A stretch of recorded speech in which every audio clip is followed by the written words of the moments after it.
Hello, Woden's Day, and we'll start with charts from the OECD, the Organization of Wonderful Western Advanced Nations, who put together these leading indicator charts. And note for their area, their club, the OECD, that there's a possible peak in the area of OECD. It's a turn down, it's not much of a turn down, but they think it might be significant. Next to that is slowdown in China. I didn't think China was a member of the OECD, but they've put the line in for them anyway, and it's come down to the 100 average line, and anything below that's below average and not good. Possible peak in the United States, a similar sort of shape to the OECD area, but the one for the euro area is a more pronounced turn down. Possible peak in Japan, but that's only a little turn down like for the OECD and the United States, but the slowdown in France is more obvious. Slowdown in Germany, it's a definite turn down, but it's nothing tragic. Slowdown in Italy looks very naughty. Slowdown in the United Kingdom looks long and slow and very hard to reverse. Slowdown in Brazil is very pronounced and very much below its average. Slowdown in Canada, heading down towards the average line. Slowdown in India, a bit like Brazil, emerging markets struggling. But does all that add up to the madness that we've had on stock markets over the last few days? Well, no, because it makes no sense at all. 10 days ago things were not much different to that.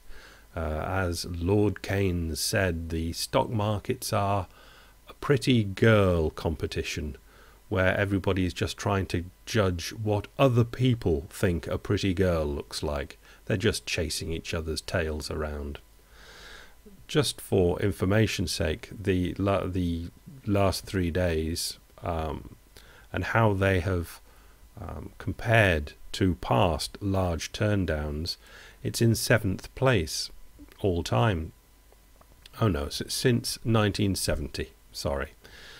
So we get the in there in the top 6 that are bigger turndowns in 3 days.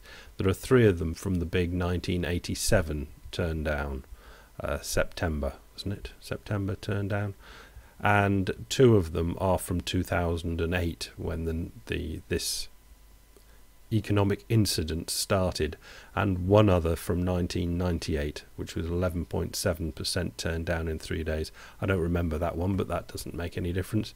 And this last 3 days has come in 7th place, so it's an important amount of loss to the world wealth, but effectively meaningless because it's really not based on anything, because if it was really based on something, it would have happened before. The downgrade of the United States, particularly unimportant.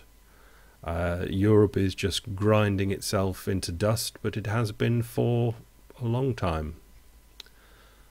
So we'll leave those idiots to chase themselves around and go to the Financial Times, and France will feel the impact of the United States AA+. This article states that the United States shouldn't really be affected too much by the downgrade by S&P, but other countries might be, and France might be in the crosshairs for a downgrade. And the comment section is quite interesting. Arguments between the French and the Brits about which country is better or worse. Things don't change.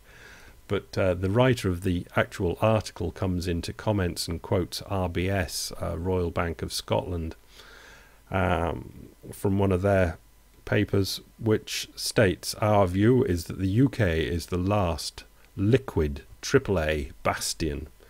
There are more strongly AAA countries, but they are not liquid enough for the type of macro consideration required at the moment. Let's look at Sweden, Norway, Australia and Canada as the markets that are most often mentioned to us as better credit than the United Kingdom. These bond markets are, respectively, 70 billion, 22 billion, 116 billion and 264 billion in size. The UK is 842 billion, nearly twice as big as those four combined. Comparison is nominal bonds excluding bills. Equally on the forex side, the GB pound is one of the big four currencies in the composition of the IMF's SDR basket. GDP is third largest at 11.3% behind the US dollar and the euro, and ahead of the Japanese yen. And and GB pound US dollar, your key UK FX cross at this all about asset allocation, has the third highest share of forex trades QE2 2011 behind euro US dollar and Aussie dollar US dollar. Bit of a trade there, Aussie dollar US dollar. So if we're talking about substantial asset location, GDP pound is the obvious choice. Note, I'll just throw in a note here that everyone's now going on about the size of the Italian bond market, which is huge behind the United States and Japan, and that was good for it because it was a huge liquid market. So huge liquid markets in bonds works for you until it doesn't. So speaking of the UK, let's go to this, which is more of these market indicator things. And on this one, it's the standard where 50 is the zero line, anything below is contraction, anything above 50 is good. Get higher you get, the better it gets. And we can see from the coloured chart here of England, Wales and Scotland that the dark blue is London. And London is doing well, and the lighter it gets, the worse they get. So you can see the southwest are having it bad, and the northwest. But other parts are doing quite well, up towards 55 on this index, which means they are expanding quite nicely. More information found in the link. If the UK can keep that up, everything that Neil Hume said in the comments will, I'm sure, stand up, and the United Kingdom will stand up above France as long as they can keep that up. Going to an UK newspaper, The Telegraph, Ambrose Evans Pritchard, and a quote from his article of today. Stephen King, HSBC's chief economist, said that the ECB should drop its ideological opposition to quantitative easing and embrace easy money in exactly the same way as the Federal Reserve. Yes, we're back on Ambrose Evans Pritchard and Europe. I'll say something towards the end. So this is Stephen King going on. At the heart of the problem is the ECB's unwillingness to be seen to be monetizing government debt. Yet, if the alternative to QE is the collapse of the euro or the descent into depression, then massive expansion of the ECB's balance sheet seems a small price to pay. The ECB should not sterilize purchases of Italian and Spanish bonds to the offset stimulus, but instead allow the liquidity to course through the system. Dr. King, that's Stephen King, said the Eurozone will have to embrace fiscal union in the end or face the same sort of fiscal anarchy leading to financial implosion that destroyed the post-Soviet ruble area. Post-Soviet ruble area that I talked of yesterday, that Peter Boone of Boone and can't remember his name. Anyway, the PDF I quoted from yesterday. So yes, let's go back up through this. The same sort of fiscal anarchy, unless they embrace fiscal union. That's the same old thing that we've got, which is the tipping point. You either go to full fiscal union or it breaks up. Now, that is established by everybody, that if they go to fiscal union, have one treasury, all taxes go to, say, Brussels, and then is dispersed outwards. They can have a euro bond and everything. They're not saying it'll work, but it is a plan. Otherwise, it's not going to work. Sterilizing the purchases of Italian and Spanish bonds is now nigh on impossible, probably, for the ECB if they go into large buying of the bonds. I read an article yesterday in the Financial Times how they could sterilize them, and it is terribly complicated. But basically, this course, this is Stephen King from HSBC wanting the money to course through the system of, obviously, through the banks, so HSBC can get their hands on this non-sterilized bond purchases from the ECB. But at the heart of the problem is ECB's unwillingness to be seen to be monetizing. And there, again, is a tipping point. The ECB, I think, are now buying Italian and Spanish bonds with the accord of the governments that when the EFSF is signed by the governments of the Eurozone in September or October, they will take aboard what the ECB has already purchased with the big bailout fund, which is 450 billion euro. With most analysts now saying that should be near a 2 trillion euro bailout fund. And here we come to another problem. ECB will not want to be doing this monetizing, but ultimately they have to, but they don't want to. And the fact that, I've forgotten what the other fact was. But you can see of all these things that I talk of, that other people are talking of, that practical solutions to the Eurozone do not arise. This enlarging the EFSF to 2 trillion effectively can't happen. Germany, Holland, other countries will not accept it.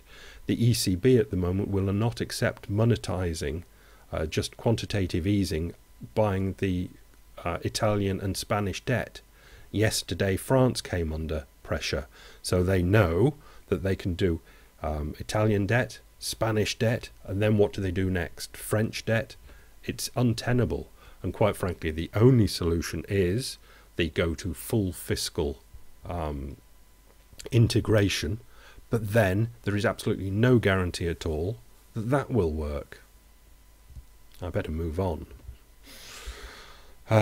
India. Will India get too big to be rich? Other places in the world exist. This is what I was trying to say by putting these things in.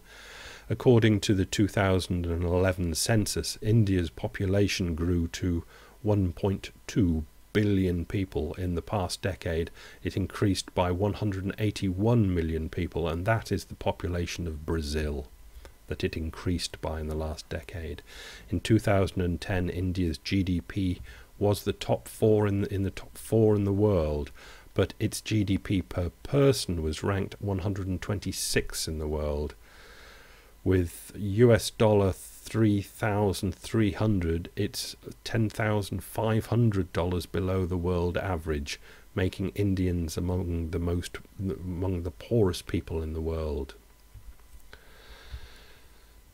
Guardian gives us Niger Delta villagers go to The Hague to fight against oil giant Royal Dutch Shell. This once self-sufficient community suffered from the excesses of oil firms and corrupt officials. Now the villagers are blamed for everything, and the arms dealers are having a field day. I'll read this thing. We've come this far. Stick with it? Yeah, come on. That's a man walking on slippery, spilled crude oil on the shores of the Niger Delta swamps of Bodo, a village in Niger's oil-producing Ogoniland. Goi is now a dead village. The 2 fish ponds, bakery and chicken farm that used to be the pride and joy of its chief deacon, Barista Tete Doe, lie abandoned, covered in a thick black layer. The village's fishing creek is contaminated, the school has been looted, the mangrove forests are coated in bitumen, and everyone has left. Refugees from a place blighted by the exploitation of the region's most valuable asset, crude oil.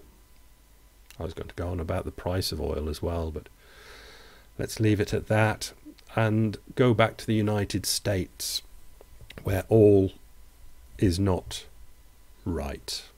Wealth gaps rise as record highs between whites, blacks and Hispanics rise to 20 to 1. I'll just do the charts on the right. 2005 below, that's the wealth gap between average median net household worth. Median net household worth, 2005, it was about $135,000 for the whites, 18 for the blacks, 12 for Hispanics. You can see what it is. And now it's gone even worse because of subprime. It's gone down to 113,000 net worth for the whites, 6,000 some for the Hispanics, and 5,000 some for the blacks. If things kick off, and we've seen now in the UK how things can easily kick off, disparities of wealth like this are either the fuel or the tinder to kick things off. That's it for today. See you tomorrow. Bye.